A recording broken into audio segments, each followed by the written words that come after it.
Kad esam apguvuši visu par karti, esam gatavi doties startā. Un pirmā lieta, kas jāizdara, ieejot starta koridorā, ir jānocēš identitā esošā informācija. Ir jāskaida 3 pīkstieni. Gatavs. Esmu atradis savu vecumu grupai atbilstošo distanci. Šeit ir karti, kurā ir redzama tā distance, kas man būs jāveic šodien, un tā ir jāpārzīmē manā kartē. Tad pirmā lieta, ko mēs darām ar karti, salokam to sev vēlamā izmērā. Nākamā lieta ir jānoskaidro, kurā virzienā doties. Un, lai skaidri zinātu, kur atrodas kontrolpunkts, mēs varam apstīties leģendā. Tātad pirmais punkts ir 31. un tas ir mikro ieplikā. Lai veiksmīgi atrastu kontrolpunkts, mums ir jāzina, kā rīkoties ar karti. Tātad šobrīd mēs esam šajā 3 stūrī, kas apzīmē startu. Un pirmais kontrolpunkts ir šis aplīts ar numuru 31, un aplīša centrā ir kontrolpunkts, kas mums jāatrod. Pirmā lieta, kas nepieciešama, lai mēs varētu tur nokļūt, ir jāpaņem pareizs virziens. To dara izmantojot kompasu.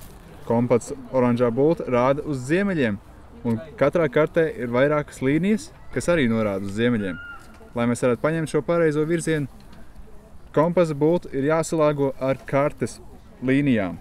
Un tātad mēs redzam, ka kompass rāda šajā virzienā un līnijas tajā, karta nav salāgota, pagriežam karti un redzam, ka oranžā bulta rāda tādā pašā virzienā kā šīs te līnijas.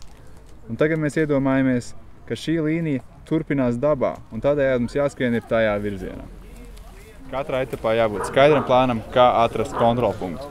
Tas jādara pārvietojoties starp drošiem orientieriem mežā, kurus atrodot vienu pēc otru, mēs galu galā nonākam pie kontrolpunkta. Piemēram, lai paņemtu mūsu pirmo punktu, 31. punktu mikro ieplikā, mums ir jādodās vispirms uz kalniņu, no kalniņu uz tāciņu krustojumu un no tā virzienā aptuveni 80 metrus līdz punktam. Varam sākt orientēties. Distanci sākam ar atzīmēšanu no starta kompastierī.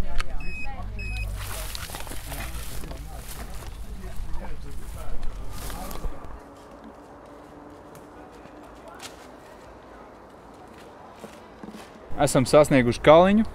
Tagad mēs pārbaudām virzienu tāpat kā startā. Un asniedz kartē, kas ir nākamais objekts, ko mums sasniegt. Tas ir ceļa un tāciņas krustojums.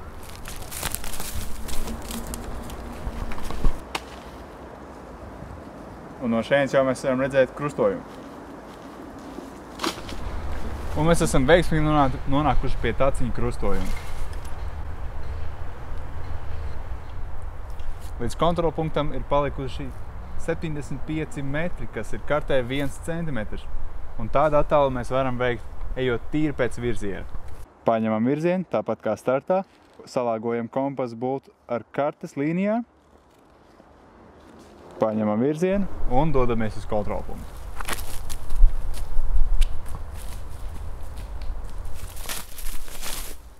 Esam sasnieguši bedri. Tātad pavisam netālu uz to pusi jau vajadzētu būt arī mūsu punktam. Un reku jau arī punktu.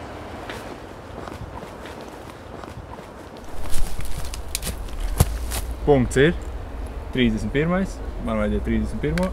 Atzīmējamies un rīkojamies tieši tāpat kā ceļā uz šo punktu, arī uz visiem atlikušajiem. Un tiekamies finišā.